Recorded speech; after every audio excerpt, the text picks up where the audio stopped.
तो आप सभी को एक बार कमांडो 10 क्लास के इस ऑनलाइन प्लेटफॉर्म पे स्वागत है। और आज हम लोग रेलवे टेक्नीशियन का जो टेक्नीशियन ग्रेड 3 की वैकेंसीज है उसके सिलेबस पे हम लोग बात करेंगे। जैसा कि हम प्रीवियस वीडियोस में जब आपको ग्रेड 1 का बनाए थे और आप ग्रेड 1 का भी फॉर्म फिलअप कर लिए हैं, तो उसको आप जाके ज़रूर देखिए। उसमें हमने ग्रेड 1 की डिटेल एनालिसिस किया है कि सिलेबस में क्या पूछा है, कि किसी भी कंपटीशन एग्ज़ाम को पास करने का सबसे मेन तरीका होता है कि नो योर सिलेबस। आप अपने सिलेबस को जानें and stick to the syllabus. अगर आप अपने सिलेबस को अच्छे से समझिएगा, सिलेबस को अपने दिमाग पे रखिएगा और सिलेबस के अकॉर्डिंग पढ़िएगा, तभी आपका सिलेक्शन होगा। सिलेबस से दूर जाके पढ़ाई करने पर कभी भी सिलेक्शन नहीं होता है, ये सबसे बड़ी बात है। कई बार आप देखते हैं कि कोई बच्चे बहुत मेहनत करते हैं, बहुत अच्छा तैयारी करते हैं, लगातार मेहनत कर रहे हैं, लाइब्रेरी पे 8 घंटा 10 घंटा समय दे रहा है, लेकिन वो सिलेक्शन से दूर है। इसका एक मेजर कारण ये हो सकता है कि सिलेबस के साथ नहीं जाना। चाहे आप कहीं से भी तैयारी कर रहे हो, ऑनलाइन माध्यम ऑफलाइन माध्यम, आप अपना सिलेबस को अपने सामने रखें कि आपका सिलेबस के अनुसार आपका कोर्स आगे बढ़ रहा है कि नहीं, सिलेबस में जो दिया हुआ है वो आप पढ़ रहे हैं कि नहीं। अगर आप साथ में आगे सिलेबस को लेकर नहीं बढ़ रहे हैं तो कितना भी आप मेहनत करें, बहुत दिक्कत है। और बार बार हम कहना चाहेंगे कि रेलवे का सिलेबस बाकी एग्जाम के सिलेबस से डिफरेंट होता है। जब हमने टेक्नीशियन ग्रेड 1 का सिलेबस को एनालिसिस किया, हमने साइंस पे दिखाया कि केवल फिजिक्स पूछा है और फिजिक्स में सर्टेन टॉपिक पे जोर दिया गया है। और जिस टॉपिक पे फिजिक्स पे जोर दिया गया है, मैग्नेटिज्म, इलेक्ट्रिसिटी, चुंबकीय प्रेरण, कंडेंसेटर, तो जिस टॉपिक पे आपको जोर दिया उसी टॉपिक पे बात कीजिए। ट्रांसड्यूसर की बात करता है। अब नॉर्मल जनरल साइंस में बहुत कम ऐसा समय होता है कि ट्रांसड्यूसर के बारे में पढ़ते हैं। एलईडी आपका एक टॉपिक ही है। जनरल साइंस में लाइट एमिटिंग डायोड पढ़ के आगे निकल जाते हैं। तो जो आपका सिलेबस है उस पर आपको स्टिक करना है और सिलेबस के अकॉर्डिंग तैयारी करना है। तो आइए हम लोग बात करते हैं टेक्नीशियन ग्रेड 3 के सिलेबस की। देखिए, सबसे पहले टेक्नीशियन ग्रेड 3 में आपका पढ़ना क्या क्या है। तो इसमें आपको टोटल 100 क्वेश्चन पूछे जाएंगे। कितने क्वेश्चन पूछे जाएंगे? 100 question. Each and every question carry 100 marks. प्रत्येक क्वेश्चन में आपको 1 मार्क्स मिलेगा। Each and every question carry 1 marks. तो टोटल नंबर मार्क्स कितना हो गया? 100 मार्क्स। और इसके लिए आपको समय कितना मिलेगा, ये बहुत ध्यान रखने वाली बात है। अवधि कितना है? 90 मिनट। ये जो एक्स्ट्रा है ये PW जो भी आप देखते होंगे स्क्राइब का यूज करते हैं, उनके लिए एक्स्ट्रा 30 मिनट का समय दिया जाएगा। ठीक है, स्पेशली एबल्ड वाले बच्चों के लिए अलग से। अब सिलेबस को देखिएगा, आपका 100 मार्क्स को कैटेगराइज किया है कितने सेक्शन में? 1 2 3 4। पर क्या 4 सेक्शन का इक्वली वेटेज है? तो बिल्कुल नहीं है। और टेक्नीशियन ग्रेड 1 से भी सिलेबस क्या है? बिल्कुल डिफरेंट है।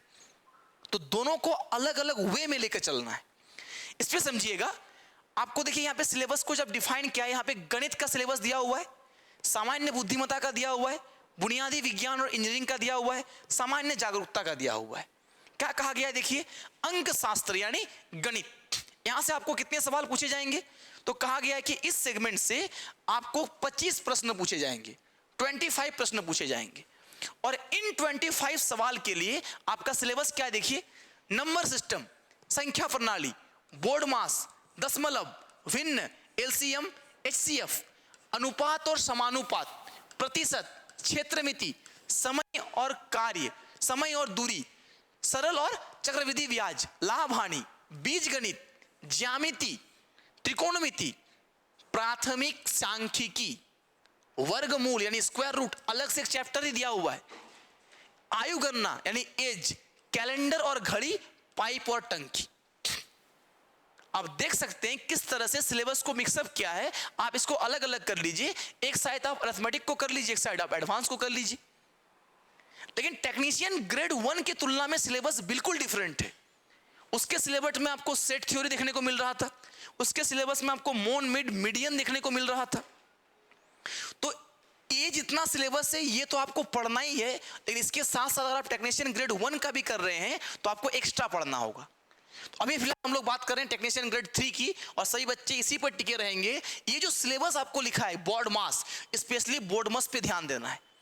दशमलव पे बात किया तो दशमलव पे बहुत सारे सवाल आते हैं, बहुत तरह के सवाल आते हैं, क्योंकि सिलेबस में आपका मेंशन क्या हुआ है, दशमलव, भिन्न, एलसीएम, एचसीएफ।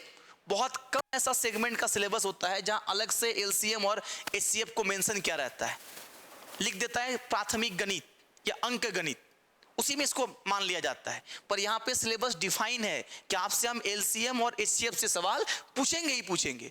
अनुपात और समानुपात, रेशियो एंड प्रोपोर्शन सवाल आपका आएगा। परसेंटेज, मेंसुरेशन, एडवांस में देखिए एक मेंसुरेशन चैप्टर है, ट्रिगोनोमेट्री, अलजेब्रा और ज्योमेट्री, 4 मेजर चैप्टर आपका है। एडवांस में फोकस आपको करना है। फिर आपका क्या देखिए अलग से स्क्वायर रूट एक चैप्टर ही बना दिया, वर्गमूल, तो इस पर बहुत ध्यान देना है। अभी हमारे चैनल में वर्गमूल का क्लासेस सर ले ही रहे हैं, आप उसको भी देख सकते हैं, किस तरह से जादुई अंदाज में आपको बताया जा रहा है स्क्वायर रूट के बारे में। खैर, तो वर्गमूल, एज, कैलेंडर, घड़ी, पाइप, टंकी, जो सिलेबस है इसी को पढ़ना है। तो ये हो गया मैथ्स का। अब देखिए रीजनिंग का, सामान्य बुद्धि एवं तर्क, इसमें कितना सवाल है, 25 क्वेश्चन इसमें भी है। इसमें क्या पूछा है, मानसिक क्षमता, सादृश्य, वर्णमाला और संख्या श्रृंखला, कोडिंग डिकोडिंग, गणितीय संचालन, रिश्ते, सिलोजिज्म। देखिए सेम टू सेम वही है, कोडिंग डिकोडिंग है, गणितीय संचालन मतलब स्क्वायर क्यूब रूट के बारे में है, blood relation, syllogism, jumbling, Venn diagram, निष्कर्ष और निर्णय लेना, ये बहुत आजकल हाईलाइटेड चैप्टर है।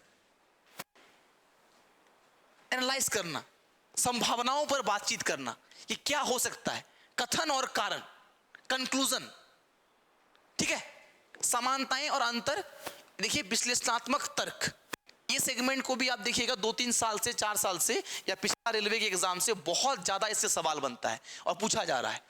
इसके बाद कौन सा सेगमेंट है आपका, कथन और तर्क, ये सेगमेंट, ये 3 जो सेगमेंट आपको हम दिखा रहे हैं, इस तीनों सेगमेंट पे आजकल बहुत ज्यादा सवाल पूछे जाते हैं। तो रीजनिंग में बाकी तो आपका सिलेबस जो है आप पढ़ते ही है, नॉर्मल ही है, लेकिन इन तीनों पर विशेष ध्यान देना है। कंक्लूजन, असेसमेंट पे ध्यान देना है, प्रोबेबिलिटी पे ध्यान देना है, पॉसिबिलिटी पे ध्यान देना है, जहां पर आपको विश्लेषण करना है, उस तर्क को बताना है कि क्या सही हो सकता है, क्या नहीं हो सकता है, और आपका एक कथन और तर्क, स्टेटमेंट एंड आर्ग्यूमेंट या कंक्लूजन, उस पर भी आपको ध्यान देना है। चलिए, ये हो गया आपका रीजनिंग का सिलेबस। सबसे मेजर जो पोर्शन है वो है साइंस। चाहे आप टेक्नीशियन ग्रेड 1 का दे रहे हैं, ग्रेड 3 का दे रहे हैं, मेजर पोर्शन क्या है, साइंस है। सबसे मेजर पोर्शन आपका क्या है, साइंस है। और साइंस का देखिए क्या सिलेबस दिया हुआ है। देखिए मेनली सिलेबस में क्या, देखिए इंजीनियरिंग ड्राइंग, और इंजीनियरिंग ड्राइंग में अनुमान, दृश्य और ड्राइंग उपकरण, रेखाएं, ज्यामितीय आंकड़े, प्रतीकात्मक प्रतिनिधित्व। आपको इसमें टेबल के बारे में पढ़ना होगा, बॉब के बारे में पढ़ना होगा। कई सारा सेगमेंट आता है इंजीनियरिंग ड्राइंग में कि जब आप किसी मतलब बनाते हैं प्लॉटर के माध्यम से, तो कई सारा अलग अलग इंस्ट्रूमेंट आता है जिसका अलग अलग काम है, उसको बैलेंस करना, उसको स्टिक आउट करना। तो इन उपकरणों के बारे में आपको पढ़ना होगा किसमें, इंजीनियरिंग ड्राइंग में। अगर आप लोग अमानत का कोर्स पढ़े होंगे या अमीन वगैरह के साथ कभी देखे होंगे, तो वो अपने साथ ये सारा इंस्ट्रूमेंट लेके आता है। तो वही सारे इंस्ट्रूमेंट का कहीं कहीं आपको मिनिमम यूज करना रहता है, जो आपको यहाँ पे पढ़ना होगा, और बहुत ही बेसिक होता है।